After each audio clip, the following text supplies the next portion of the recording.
moji, ja govorim gusi za moje milijunsko gledateljstvo. Gusi kako poruku ti možeš poslati moje milijunsko gledateljstvo s ovog kamenoloma, s ovog mjesta.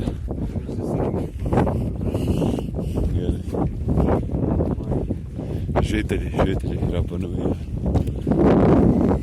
Tu je također ugasli vulkan. Ne znam sigurno nije li ovo već dio vulkana, dio kratera. Mislim da ne, čini mi se možda kao vulkan.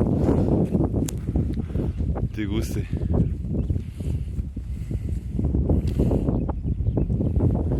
Znači ovo je kamenolom gdje su radili Maije.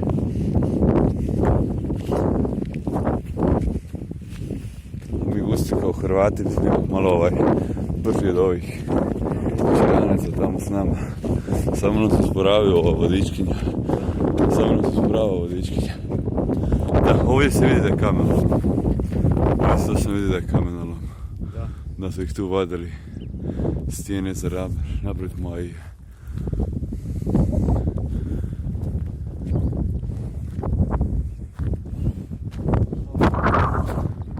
Da.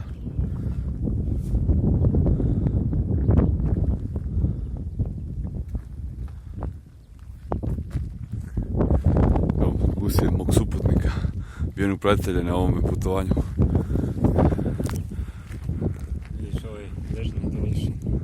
Da, u sredini je ovaj Maji nedovršen. Evo tu mu slijedi nos, ovo mu je nos od Majija, točno prema tamo.